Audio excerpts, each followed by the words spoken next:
Pues amigo de conexión, la situación del gobernador de allá del estado de Tamaulipas se agrava bastante donde fue a comparecer a través de la red digital a la Cámara de Diputados donde están llevando su desafuero. Estuvo ahí como florero nada más de mirón, donde su abogado, el señor Alonso Sincer lo estuvo defendiendo ahora sí constantemente. Se mostraron evidencias, las cuales le voy a poner en este momento, donde Santiago Nieto describe muy bien ranchos, dinero, triangulación, ahora sí, de todo lo mal habido, casas en el extranjero, vuelos de avión. Chéquese muy bien el gran Santiago Nieto, cómo nos deshoja la margarita muy bien de esta situación en la cual se encuentra el gobernador, que todo pinta a que va a pisar el fresco bote en un futuro. Y en un futuro cercano, dicen los que saben, los abogados, que para abril o para mayo ya va a estar encerrado este sinvergüenza. Vamos a darle play para que vean nada más cómo presenta las pruebas tangibles, aquí en la mano, el señor Santiago Nieto. El caso particular que nos ocupa, insisto que tendré que señalar cuáles son los elementos con los que nosotros presentamos la denuncia en razón de que no conozco la carpeta de investigación y por tanto al no conocerla no puedo difundir ningún detalle que contenga los datos de prueba instalados en las carpetas de investigación. Hay que señalar esto y es relevante hacerlo en razón de que la información que tiene la Unidad de Inteligencia Financiera es información de inteligencia y no se trata de datos de prueba que son los que desarrolla el Ministerio Público. También es importante señalar que hemos trabajado de manera coordinada con la Fiscalía General de la República en este y en otros casos, y en particular consideramos que es relevante reconocer que la información que nosotros aportamos ante la Fiscalía tiene que ser además verificada por parte del Ministerio Público de la Federación y vía control judicial tener la información que forme parte de los estados de cuenta para poder judicializar carpetas de investigación.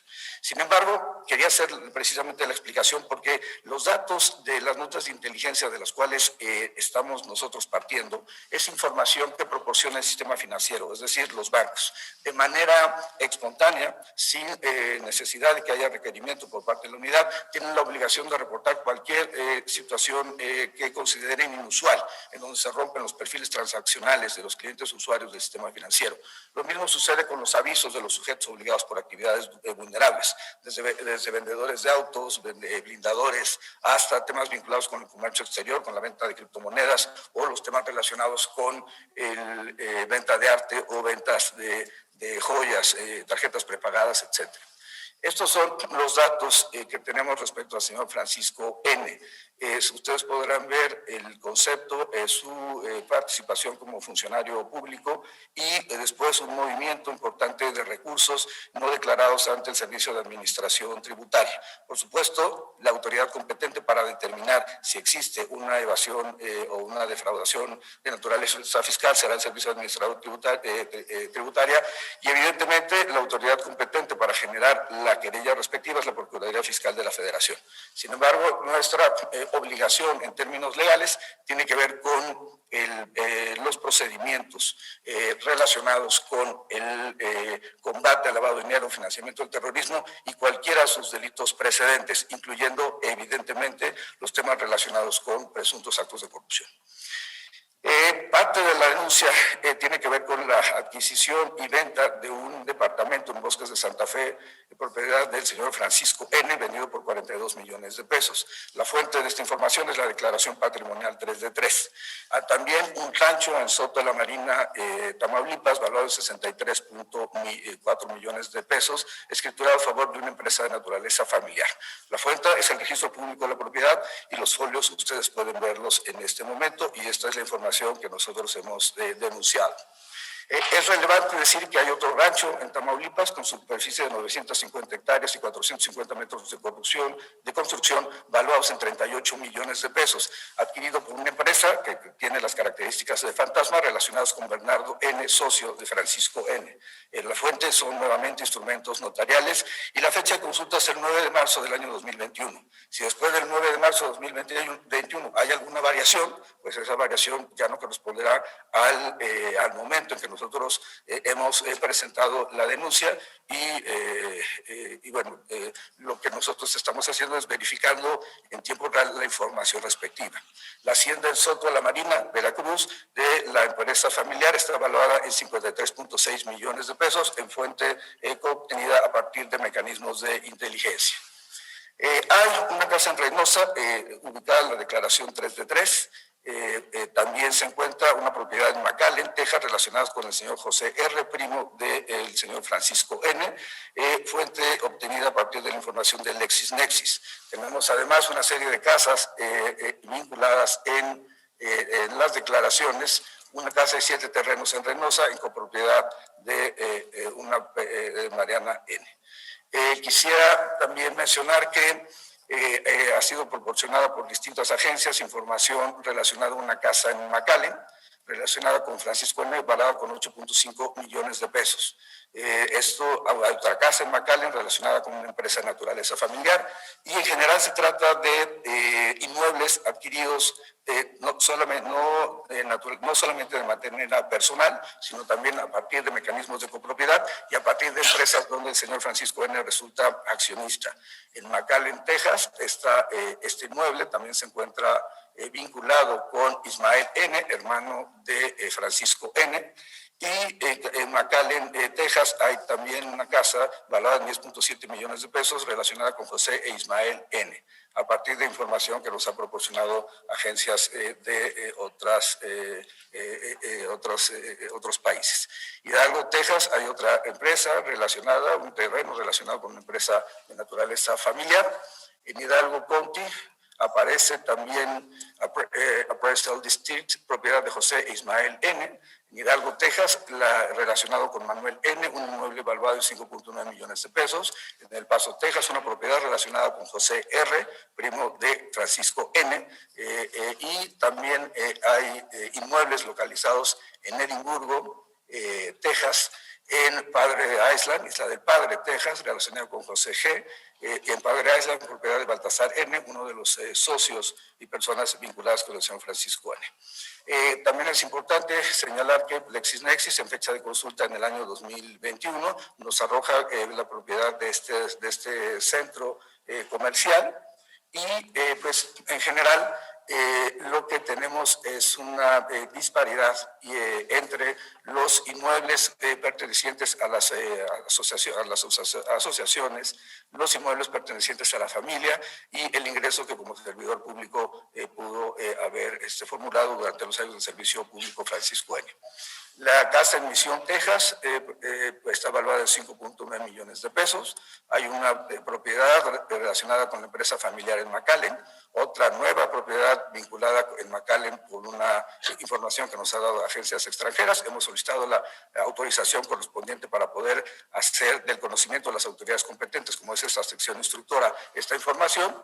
Y, por supuesto, tenemos además los inmuebles en Hidalgo, Texas, en McAllen, propiedad de Ismael N., valuada en 8.5 millones de pesos, en Hidalgo, Texas, relacionado con la empresa de naturaleza familiar. ¿Qué se denunció? Se denunció una compra de departamentos con recursos de posible procedencia ilícita. No le corresponde a la Unidad de Inteligencia Financiera más que mostrar hechos, y el Ministerio Público es el que puede calificar si se trata de conductas delictivas o no. La Unidad de Inteligencia Financiera no tiene la competencia de ejercer la acción penal, que nuestra propia Constitución, en el artículo 21, reconoce como una actividad monopólica del Ministerio Público de la Federación y, por supuesto, a los particulares en los supuestos establecidos en el Código Nacional de Procedimientos Penales. Como ha sido mencionado, el proceso tiene que ver con una SOFOM que otorga 14.3 millones de pesos al señor Francisco N. para la adquisición de este bien inmueble. Es importante resaltar que el pago se hace a la SOFOM. Hay un pago el 8 de noviembre de 2016 por 13.5 millones de pesos, casi la totalidad de los recursos. Es decir, prácticamente se liquida el crédito de manera directa. Pero hay algo que a mí me parece importante señalar, y esto es que hay esos 14.3 millones de pesos provienen de dos transferencias, dos SPACE, el 17 de diciembre del año 2013 por 8.3 millones de pesos y otro en la misma fecha por 6 millones de pesos. Esto integra los 14.3 millones de pesos que el día 18, un día después de las transferencias, llegan al señor Francisco N. para la adquisición del bien inmueble. Es importante señalarlo en razón de que las dos empresas que financiaron a la SOFOM son empresas incluidas en lista de personas bloqueadas. No se trata de una denuncia que haya presentado esta administración de la Unidad de Inteligencia Financiera, son empresas que desde la administración anterior, desde el gobierno anterior, habían sido ya denunciadas e incluidas en lista de personas bloqueadas. Y para mí resulta también importante plantear no solamente el movimiento de los 42.6 millones de pesos que existen entre una y otra empresa, sino que hay tres empresas que terminan enviando recursos y la empresa fachada remite a una cuarta empresa por cantidades importantes, 3.09 millones de pesos, 2.5 millones de pesos y 875,000 pesos en marzo del año 2014 en los tres supuestos. Es importante esto porque, insisto, a partir de información con la que contamos el 8 de marzo del año 2021, en la fecha de la consulta, la Unidad de Inteligencia Financiera, insisto, la anterior administración, había presentado una denuncia con estas empresas por haber sido mecanismos que tenía el cártel de Sinaloa para efecto de lavar dinero. Eso no quiere decir que el cártel de Sinaloa esté relacionado con el señor Francisco N. Lo que quiere decir es que las empresas que fueron utilizadas y con las que tiene transacción financiera, las dos empresas que terminaron enviando dinero a la SOFOM, son empresas que han sido utilizadas por el crimen organizado. Nos pareció particularmente relevante señalar esto. El presidente de la República ha sido claro en mandar un mensaje de generación de entendimiento con todas las fuerzas políticas. Y también creo que ha sido muy claro en la idea de que se tiene que combatir la corrupción con independencia de quien se encuentre. No es el primer caso que la Unidad de Inteligencia Financiera haya denunciado de gobernadores en funciones, tenemos 3 casos adicionales, pero lo relevante para nosotros es que la SOFOM recibió, en este caso en particular, 2 empresas fachada, identificada como parte, como se ha dicho, de 7 entidades mercantiles relacionadas con el cártel de Sinaloa.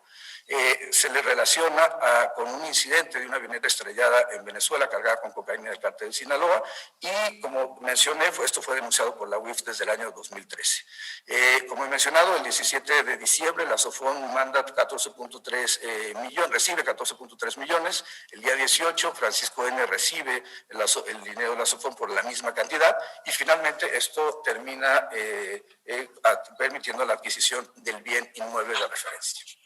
Sin embargo, la parte que se encuentra por medios de comunicación, que sabemos que forma parte de la perspectiva de la sección instructora, está en el recuadro rojo que ustedes pueden apreciar. Sin embargo, lo que nosotros hemos denunciado, que tiene en este momento la Fiscalía General de la República, tiene que ver también con otros elementos adicionales. La fuente son las denuncias y los bloqueos de la Unidad de Inteligencia Financiera en 2015 y 2019. Insisto, no son provenientes solamente de esta administración. No hay ningún tipo de persecución política en razón de que se trata de procesos vinculados con solicitudes de un órgano constitucional autónomo, en primer término, y en segundo término se trata de información que viene de sexenios anteriores. Nada está orquestado en ninguna parte del país, se trata simple y sencillamente del cumplimiento de las normas del Estado de Derecho. El gobierno del Estado de Tamaulipas me remite recursos por 53 millones de pesos a 2 empresas. Esas empresas las transfieren al señor Baltasar N., y ese a su vez transfiere recursos al señor Francisco T.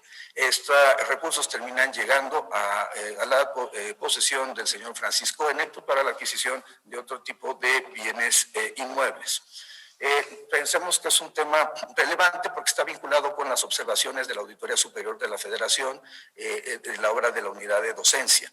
En ese caso en particular, esto es información pública, se encuentra la construcción de un mobiliario y equipos de unidad de docencia. Sin embargo, como la propia Auditoría Superior de la Federación lo ha reconocido, se trata de una obra que no fue concluida de acuerdo con los márgenes legales. El gobierno del estado de Tamaulipas, cito textual, incurrió en inobservancias de la normativa, principalmente en materia de la Ley General de Contabilidad Gubernamental, lo que genera un probable daño a la Hacienda Pública Federal por la cantidad mencionada. Por otro lado, el Centro de Justicia para las Mujeres, publicado en el Diario Oficial de la Federación el 28 de agosto del 2020, refiere un convenio de asignación de recursos por un monto de 66 millones de pesos. En enero de 2021, la obra presentó un avance físico 9.33% y un avance de producción del 39%. La obra debía entregarse en abril de este año. De acuerdo con CONAVIN, el acta de cierre del proyecto debía haber sido entregada a principios del año 2021. Pero a la fecha, la entrega del centro, la fecha de consulta es el 16 de marzo de 2021. Pueden ver ustedes el lugar donde tendría que estar construido el Centro de Justicia, que actualmente es un terreno de naturaleza baldía. Esto forma parte también de los datos que hemos proporcionado ante la Fiscalía General de la República. A partir de este proceso, pudimos detectar que en diciembre del año 2019, una empresa traslada a Francisco N. 42 millones de pesos. Esta empresa había recibido 44.8 millones de pesos de una empresa de avalúos, que tiene la característica o tiene indicadores de ser una empresa fachada. Los avalúos se reciben 46.3 millones de pesos de las 6 empresas antes mencionadas y el vínculo se relaciona en razón de que la empresa fachada fondea a una empresa T que tiene el mismo domicilio con otra empresa de Rodolfo T e incluso comparte domicilio con esta persona física. Las sociedades mercantiles fachada que fundaron a la empresa Avalúos fueron denunciadas por la Unidad de Inteligencia Financiera en 2018 e incluidas en la lista de personas bloqueadas en el año 2019. Por tanto, nosotros denunciamos como una posible conducta delictiva que, insisto, le corresponderá al Ministerio Público de la Federación determinar si esto es así y, por supuesto, a los jueces en última instancia, a partir del análisis o la discusión que tengan las y los distinguidos legisladores y legisladoras que forman parte de esta sección instructora. Pero el tema del Centro de Justicia, la construcción del mobiliario en la unidad de docencia y la pavimentación de la calle Cerro Cubilete presentan ciertas irregularidades de obras. Licitadas con una empresa inmobiliaria donde aparece Baltasar N. como representante legal, accionista y administrador único. Como he mencionado, esa empresa pues, remite, entre otros, 300 millones de pesos, pero a mí me parece particularmente relevante que de esos 54 millones se haya trasladado a Baltasar N., que termina enviando 33 millones de pesos a Francisco I., de marzo a abril del año 2018. Francisco I. envía 2.4 millones de pesos a la empresa fachada T6, misma que compra el departamento. Hay que señalar que una persona con la que tiene un alto nivel de transacción financiera, Francisco N., es precisamente uno de los accionistas de esta empresa que termina comprando el departamento. Por tanto, la hipótesis de la cual estamos partiendo es una simulación jurídica de este acto. Este es el gráfico completo del caso que ha sido presentado ante la Fiscalía General de la República. Incluye, por supuesto, notas fuentes abiertas, particularmente una en donde el señor Francisco N. es detenido por robo de armas en 1986 en Estados Unidos, junto con otros 3 sujetos que mueren, todos por homicidio doloso, entre el año 1998 y el año 2000. Toda esta información ya se encuentra en posesión de la Fiscalía General de la República y forma parte pues, del proceso indagatorio que se ha llevado a cabo en cumplimiento a los requerimientos que hizo la propia Fiscalía General de la República. La información financiera, tanto en Space como en operaciones en efectivo, $184,000, por ejemplo, cheques interbancarios por 9.6 millones, las diversas cuentas, la adquisición de estos bienes y pues, la participación accionaria en dos empresas, una productora rural y otra ubicada o mejor dicho, creada en los Estados Unidos. La transacción financiera de productora rural es 104 millones de pesos y envía entre 2013 y 2019 124 millones de pesos. Esto para nosotros es importante resaltarlo en razón de que las operaciones no son acordes con sus declaraciones patrimoniales, ya que 2015 a 2019 reportaba ingresos por 42.1 millones de pesos, es decir, declaró un 33% de sus ingresos. Insisto que la Unidad de Inteligencia Financiera no es la instancia competente para determinar si hay un tema de evasión o defraudación fiscal, le corresponderá al Servicio de Administración Tributaria. Sin embargo, nos parece que podría encuadrarse en esta conducta. El esquema irregular de adquisición de ranchos parte de este modelo. Se reciben depósitos de una empresa ligada a un presidente municipal en Soto la Marina. De ahí se reciben 41 millones de pesos para la adquisición por parte de la productora rural y adquiere mediante 6 escrituras firmadas el mismo día por 63 millones de pesos la adquisición del rancho. Los depósitos para la adquisición son recibidos de emisores sin relación comercial aparente y resulta relevante que los realizó el presidente municipal de Soto la Marina a través de una empresa del cual él presuntamente es el dueño. Tenemos otros 2 ranchos relacionados con Francisco N. por 264 hectáreas, uno de ellos, en donde nos parece que el aviso dado por el notario de 700,000 pesos no corresponde con la realidad. Se trata posiblemente de un acto de simulación y el rancho se encuentra en Soto la Marina, Tamaulipas, donde se está planteando que la adquisición por 66 millones de pesos. Resulta relevante porque muchos de estos están relacionados con la idea de generar campos de energía eólica a partir de la contratación con empresas extranjeras, particularmente una empresa española. Hay otra empresa fachada relacionada con Bernardo N., en donde hubo pagos mediante el instrumento notarial 4866. La fecha de consulta es del 16 de marzo del año 2021 y esto permite generar una hipótesis respecto al esquema irregular de adquisición de un rancho por parte de una empresa fachada. Se emite una factura por 12 millones de pesos a la Sociedad Productora Rural de la Casa de Accionista Francisco N., pero la canceló poco después de su emisión.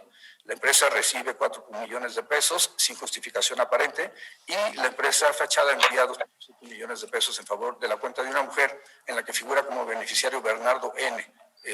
Ambas situaciones resultan por lo menos irregulares en razón de que Bernardo N. figure como beneficiario de la cuenta de una persona con la que no tiene ningún tipo de vínculo. Los mecanismos están relacionados, como mencionaba, con una empresa española, por cierto, sancionada por caso Odebrecht. Algo conozco de ese caso por distintos pasos a lo largo de mi vida profesional. Y la empresa Baltasar N. es el accionista de una empresa de energía eólica que con la coparticipación de una empresa española están buscando y resultan ganadoras de un parque eólico en el Cortijo relacionado con San Francisco N. Creo que es importante destacar que la empresa de energía eólica, y por eso creo que es importante la discusión que se existe sobre energía eólica en el país hoy en día, impulsada por algún despacho en particular, tiene que ver con este tema, tiene que ver con un acto en donde no se está buscando energías limpias, lo que se está buscando es cómo generar mejores esquemas de negocio para un grupo político en particular. En este tema, quiero recordar nuevamente que la empresa española se encuentra acusada de realizar esquemas de corrupción en América Latina mediante sus filiales y que una de sus filiales en Bolivia fue vetada por el Banco Mundial por un esquema de corrupción. Insisto en la relación que tienen con el esquema de Odebrecht. La Fiscalía General de la República, y reconozco la labor que desarrolla la Fiscalía General de la República, el 3 de marzo de 2020 nos hizo requerimiento de información, un segundo requerimiento de información el 20 de marzo de 2020, un tercer requerimiento el 23 de julio de 2020. Ante tal serie de requerimientos, se presenta la denuncia el 28 de julio, posteriormente hay un cuarto requerimiento, nos lleva a la presentación de 2 denuncias adicionales el 27 de noviembre y el 22 de enero de 2021. Esa es la información con la que en este momento se encuentra en conocimiento de la Fiscalía General de la República. Estos son, por su lado, las empresas relacionadas a inmuebles, relacionados en Hidalgo, Texas, en Reynosa, Tamaulipas, en McAllen, Texas, vinculados con el señor José M., familiar del señor Francisco N., y 11 vehículos de alta gama con un valor estimado de 16.7 millones de pesos, de acuerdo con información que nos fue proporcionada por una agencia extranjera. Aquí quiero ofrecer una disculpa porque no se trata de las fotos originales, sino solamente las representaciones gráficas de los vehículos. La mecánica tiene que ver con la transacción de recursos, con el envío de recursos a una empresa fachada, con empresas y personas con operatividad irregular por 34 millones de pesos. A partir de ahí se envía, una empresa desarrolladora se envía recursos a los Estados Unidos.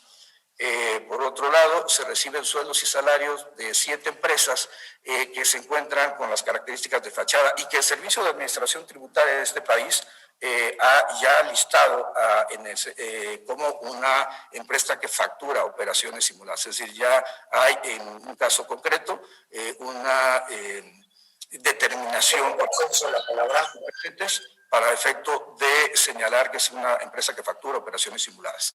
El egreso total estimado es de 142 millones de pesos, pero la declaración es solamente 47.6 millones de pesos. A partir de ahí hay una información corporativa de José Manuel.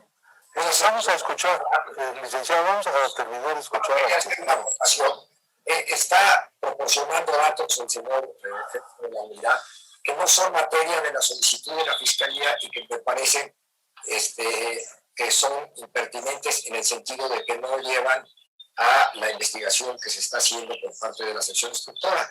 Está muy clara y muy definida la posición de la Fiscalía en cuanto a qué conductas específicas establece que se solicita la procedencia para la revocación del cargo, pero todo esto es información. Usted comprenderá, licenciado, perdón que le interrumpa, que la sección instructora desechará todo lo que no tiene que ver con el asunto que está tratando y no lo tomará en cuenta, como es lógico, ¿no? Vamos a esperar a que el doctor Santiago Nieto termine su exposición, ya después se verá cómo se evalúa eso y qué se hace con la información. Pero le garantizo que no tomarás en cuenta asuntos no vinculados con la actividad de la sección, como es natural. Adelante, por favor, licenciado Nieto, perdone la interrupción. Muchas gracias, diputado. Es necesario escuchar algo que no es materia de hay 23 contratos de esta empresa, Construcciones y Mantenimiento R, relacionados con el gobierno del estado de Tamaulipas, por los montos ahí descritos. Y tenemos la información también que forma parte de la denuncia que se presentó ante la Fiscalía General de la República. Como he mencionado, no conozco la carpeta de investigación, no puedo difundir elementos que se encuentren dentro de la misma. Lo que puedo hacer es, en virtud del requerimiento que tengo de esta sección instructora como órgano competente establecido a nivel legal para efecto de desarrollar este tipo de procedimientos, dar la información que se me ha requerido. Únicamente bajo esa tónica encontramos empresas que facturan operaciones simuladas, tenemos contratos por 1.789 millones de pesos, tenemos también transferencias interbancarias de 9 empresas que son proveedoras del gobierno del estado de Tamaulipas, con 488 contratos con el gobierno, entre otros. Creo que es importante resaltar esto, en razón de que lo que estamos discutiendo tiene que ver con el ejercicio finalmente de la construcción del Estado de Derecho, de procedimientos en los cuales un órgano de naturaleza política como es la sección estructura tiene que pronunciarse y que por supuesto corresponderá al Ministerio Público de la Federación formular en su momento cualquier otra imputación adicional. Pero lo que me gustaría dejar aquí como señalado es precisamente la naturaleza de este tipo de conductas, la necesidad del derecho de acceso a la información pública como un derecho de naturaleza fundamental que tienen las ciudadanas y los ciudadanos de nuestro país. Hay 3 inmuebles del señor Ismael N. en Hidalgo, Texas, en McAllen, Texas, en Hidalgo, 8 camionetas con un valor estimado de 7 millones de pesos. Hay operaciones en efectivo por 4.1 millones de pesos, hay transferencias internacionales por $530,000, hay transferencias y se reciben 11 millones de pesos, se envían 2 millones de pesos y yo lo que quiero simple y sencillamente plantear es que el presidente Andrés Manuel López Obrador ha sido una persona absolutamente deseosa de buscar un entendimiento con las fuerzas políticas. Es un hombre que está profundamente convencido en que el combate a la corrupción no tiene cabida en una transformación del país. Y la instrucción que yo tengo es evidentemente cualquier caso donde haya algún tipo de irregularidad, hacerlo del conocimiento con independencia de la fuerza política de que se trate. Bueno, amigo de Conexión, ya escuchó usted a Santiago Nieto, donde dio todo tipo de asegúnes en los problemones que está metido este señor cabeza de vaca, al cual tristemente lo quiere defender ahí su abogado, pero no le queda mucho por dónde ir. La razón terminará por tener razón y veremos que ya para abril o para mayo, dicen que para el mes de mayo, ya tendremos ahora sí un veredicto al respecto si se va a proceso o queda en libertad. Todo parece indicar, ya vio usted todos los asegúnes que dio ahí el gran líder de la Unidad de Inteligencia Financiera, Santiago Nieto, al cual nos presentó todas las pruebas recabadas. Vámonos riendo pues, amigos de Conexión, denle like, suscríbase al canal, en esta bolita es más fácil y aquí tiene 2 videos para que usted se mantenga mejor informado. Nos vemos para la próxima. Si está en Facebook, manita arriba, suscríbase también y no se le olvide que Conexión está al pie del cañón en esta 4ª transformación. Vámonos riendo, raza.